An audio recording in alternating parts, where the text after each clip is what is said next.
खुलुमबाय बयखौबो नोंथांमोना थाम्बनेलाव नायनानै मोनथिखाबाय जानांगौ ट्राइबेल बेल ब्लकआव हा दखल खालामनानै थानायफोरखौ होस्रांनो दाबिजों क'क्राझार जिल्ला बेंगिरिनि गेजेरजों आसामनि गिबि मन्त्रि डक्टर हेमन्त बिश्व शर्मानिसिम गोसोखां बिलाइ दैथायहरदों अल आसाम ट्राइबेल स्टुडेन्ट इउनियना। अल आसाम ट्राइबेल स्टुडेन्ट इउनियननि आफादगिरि हरिचर ब्रह्मआ गोसोखां बिलाइ दैथायनायजों लोगोसे बिथाङा खौरांगिरिनि सिगाङाव माखासे बाथ्रा फोरमायदों।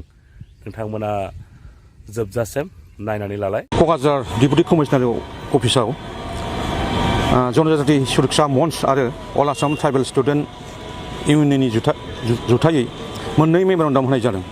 मोनसेया जाहैबाय जनजाति सुरक्षा मन्चनिफ्राय जोंनि हा ट्राइबेल बेल ब्लकनि फारसे आरो दिनै आसु अल आसाम ट्राइबेल स्टुडेन्ट होनाया जाहैबाय आसाम स्किल इउनिभार्सिटि मंगलदै। बाहाय माखासे जोंनि ट्राइबेलफोरनि रिजार्भेसन दङ। बाहाय बिसोरो जोंनि ट्राइबेलनि रिजार्भेसन प्रफेसार होन स्टुडेन्टआनो होन बिदिखौ माने ST रिजार्भेसनखौ खालामनाय जायाखै आरो माने माखासे भायलेसन खालामनाय जादों। बिनिखायनो जोङो दिनै DC थ्रयै जोङो नेशनेल कमिसन फर शिडिउल्ड ट्राइब बेजों लोगोसे Asian development bank director south Asian development bank Philippines थ्रयै जों हरनाय जादों आरो दा बेल' नङा जोंनि ट्राइबेलफ्रा गोबां बिथिङावनो प्रब्लेम जागासिनो दङ। माने स्कलारशिपआनो हक बबेबा इडुकेसनाव माखासे सिटआनो हक अनेक प्रब्लेम जागासिनो दं। दा बिनि सायाव माखासे जों मेम'रेन्डाम होबाय गासिबो डिटेल्सखौ बुंजोबनो हाला। बिनि अनगायैबो दा जेनेबा दिनै ट्राइबेल बेल ब्लकखौथ' अलरेडि धेमाजि लखिमपुराव सिफायखाबायानो आरो सिफायबाय जोंनि बेसेबां ट्राइबेल बेल ब्लक दङ बाहाय नन प्रटेक्टेड क्लास मोनबा जाति जोंनि BTC आव गुरखा ओरै आफारावथ' मरान मथक गगय बिसोरखौ प्रटेक्ट क्लास खालामबाय आरो जोंनि बे ट्राइबेल बेल ब्लकआव गासिबो नन ट्राइबेलखौ प्रटेक्टेड क्लास थायोबा जोंनो ट्राइबेल बेल ब्लकखौ मानो नांगौ बे मोनसे कुइसन आरो अलरेडि खनले बुंबाय थायो आङो हाइ कर्टनिफ्रायथ' नों अर्डार हरखाबाय इभिक्सन खालामनांगौल'। दा जोंनि BTC गभर्नमेन्टआ खालामा। जोंनि BTC आवनो 3 लाख 4 लाख ट्राइबेल बेल ब्लकआव अलरेडि इनक्ल'ज जाखाबाय। मा जाबावनांगौ आरो नै मैया दाख्लैसो जों नुदों जोंनि BTCनि EM रन्जित बसुमतारी सारा जोंनि प्रमद बर' थाजासे BTC आव इभिक्सन खालामालायनो बे मा खोथा जाखो बेलाय बेथ' बिराद दुखुनांथाव जाबायना। बेबायदि सारा बुंनायखौ जोङो अल आसाम ट्राइबेल स्टुडेन्ट इउनियन जानो जोङो सोंखारिदों बेबायदि बिबुंथि दाहो।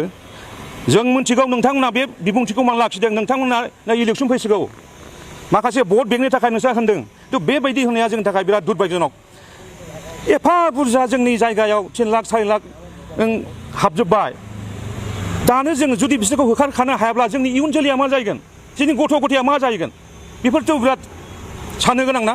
दा बेफोरखौ जोंनि रायजो राजाफ्रा एसे सानदो नायदो इलेक्सनाव फैगासिनो दङ रायजो राजासो नोंसोरखौ दिनै बे BTC आव EM GM CM खालामदों। जुदि रायजो राजाफ्रासो गाज्रि मोननानै भट होआब्ला माब्रैथो नोंसोर नेक्स्ट EM GM CM जानो।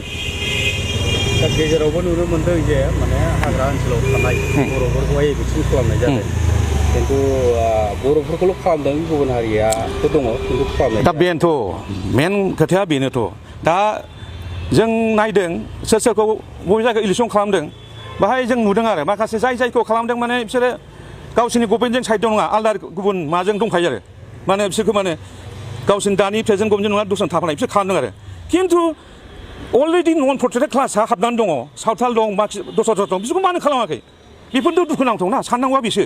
दा बेखायनो आं रायजो राजाखौ एसे सिन्था खालामदो माने बयबो सांग्रां जादो नैबे इलेक्सन फैगासिनो दा बेयावनो जोङो फिननायखौ होनांगौ एसेनोसै गोजोन्थों। ट्राइबेल हिसाबै बर'फ्रा फरेस्ट ट्रेलार एक मथे हाग्रायाव थानो मोनो खिन्थु जायफ्रा ट्राइबेल नङा बिथांमोनाबो दङ खिन्थु बे बिथिङावथ' बिथांमोना जेबो बेनो बेखौथ' जों खनले बुङो बिसिबां मेम'रेन्डाम होयो जेबो जाया। जों मिथिगौ फरेस्ट रुलेसन राइट 2006 होननायाव 2006नि सिगाङाव जाय थायो ट्राइबेल हाग्रायाव थाबा बेहा मोनसे राइट दंखायो थानो मोननाय। दा थिग बेबायदिनो जों दाख्लै थांदोंमोन सिगाङाव माबा सिखनाजार गोदान नेसनेल पार्क बानायदों होननाय बाहायबो जों नायदों माने 22थासो गामि दं माखासेया माने नेसनेल पार्कआव हाबदों आरो खिन्थु बिसिनावथ' गासिबो माने 2006नि सिगां थाखाजोबनाय डकुमेन्टसा दंजोबखायो मा बेबायदि आरो माने दुखुनांथाव बेफोरनो आरो।